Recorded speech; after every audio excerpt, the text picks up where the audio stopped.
Let's take a closer look at what we could learn from pre-season testing so far and what each team was doing. For those who are new to my channel, I worked for McLaren, Force India and Racing Point in their aerodynamic departments, and today I'm a self-employed motorsport consultant. So if you need help with your project, feel free to contact me. At the beginning of the test, validation work is important for the teams to verify if the car does the same as what they saw in CFD and wind tunnel. Therefore, teams are running large aero rakes and use flow-vis paint in certain areas.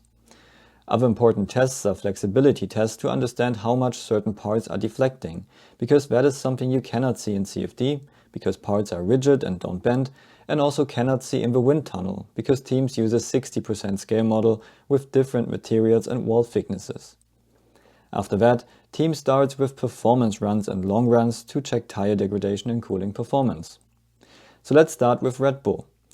As expected, they have shown the best performance so far. They stayed with their successful concept of large downwashing side pods, something they had last year from the very beginning, and they didn't change the concept since then. So they have a lot of experience with this concept and can concentrate on improving details. After they completed a lap, we could see the clean and tidy flow-vis on the beam wing, which we are used to. There is just a separation line in the aggressive upper corner of the diffuser, so they could either support this area by a more aggressive beam wing, or they back this section off slightly to keep the flow attached. And one interesting detail of the Red Bull is the rearward facing suspension opening, something they already had last year. Suspicious here is that it's much bigger than it needs to be, and it's in this crucial area which is directly pointing at the beam wing. Like I said in previous videos, it would be great to guide high energy flow through the side pod to here, instead of guiding the flow above and around the side pod where it loses energy. We could now see a picture without bodywork. We see the radiator package, the push rod, and we see that the whole engine bay is shrouded to keep cooling losses at a minimum. Interesting here is that we see an air separator with a rounded leading edge. This separates the flow into the part which is flowing up through the cannon outlet and down through the suspension opening. In a radiator duct you get lots of clean air and the highest pressure is at the bottom. If I would want clean air out of the suspension opening, I would intentionally bleed air from the radiator duct to guide it through the opening and towards the beam wing. The clean flow below could push the low energy cooling flow up. So if this concept is balanced properly, I could get clean air below and the low energy cooling flow up and out at the back. But the problem with this concept is that you lose cooling flow through the radiators, and since you would take it from the bottom, it's a lot. So it's just an idea, but the outlet, the position of the suspension leg and the internal ducting looks a bit suspicious.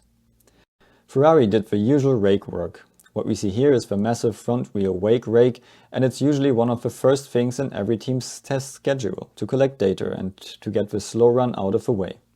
And Ferrari surprised us with their aero-adaptive bodywork, but it was more an attempt to save weight at the nose cover, which went wrong. You can reinforce this overnight, so it's a small but funny issue. Interesting to see was that Ferrari tested the, by the looks of it, same wing with double and single pillar. A double pillar can have two smaller cross sections and provides better lateral support, so you can save weight with it. A single pillar, on the other hand, has a larger element, but it's just one element, so it disturbs the airflow less. And we could see some flow-vis on the Ferrari as well. The panel at the side has a different material and finish, so the flow-vis appears a bit differently. There is no flow-vis coming out of here. At Ferrari's front box, we can see the front laser sensor to measure the vehicle height.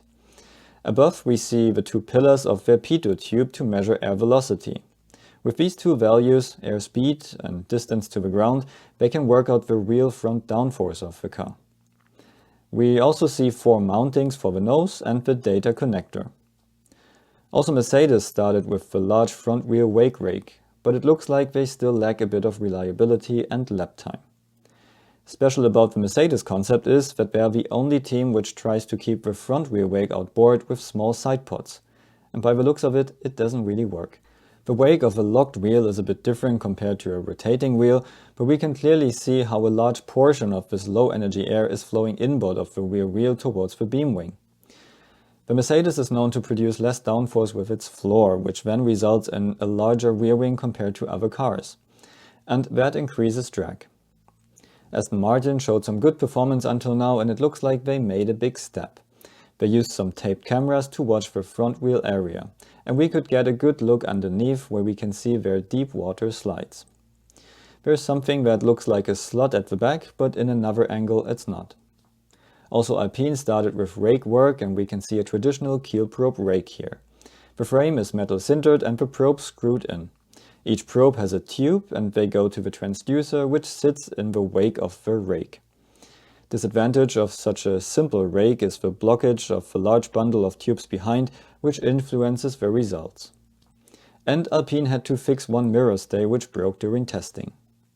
Also, Alfa Romeo used a lot of Flowvis on their bodywork, and we can see how the paint gets trapped in the panel gaps. And interesting news around AlphaTauri. With the new Red Bull sport boss Oliver Minzlaff in charge, everything is being assessed. And with AlphaTauri being 9th last year and hence getting much less money from F1, they actually need investment to reach the budget cap, while sister team Red Bull has more income than what they're allowed to spend. Furthermore, the partnership with Red Bull isn't fully used, and the structure with the team being in Italy and the aerodynamics department in Bicester, UK proved not to be very efficient. So there are two options on the table. Either the team moves to Red Bull in the UK and uses all benefits of the partnership, or Red Bull sells the team.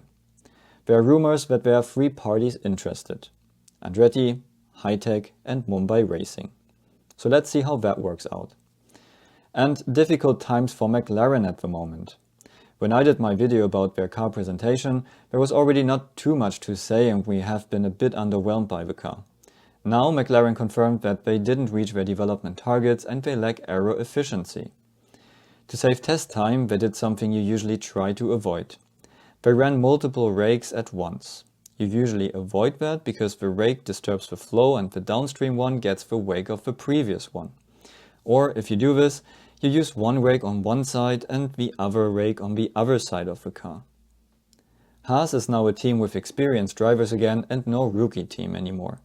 They use stickers at their floor to measure its deflection during a lap. And Williams used a hedgehog rake. You can see that it's split into 2 rakes. The lower part has 5 arms times 3 probes each, so 15 channels. The transducer, which is hidden behind, has 16 channels. The upper part has 10 arms times 3 probes, which makes it 30 channels, which are spread to 2 transducers with 16 channels each. That's a very nice rake with little blockage. A bit further back we see another one of this rake with the transducer hidden underneath the panel. So all in all, lots of stuff going on again, and let's see how teams will improve until the first race. How did you like the pre-season testing? Let me know in the comments below and check out my other F1 videos for more.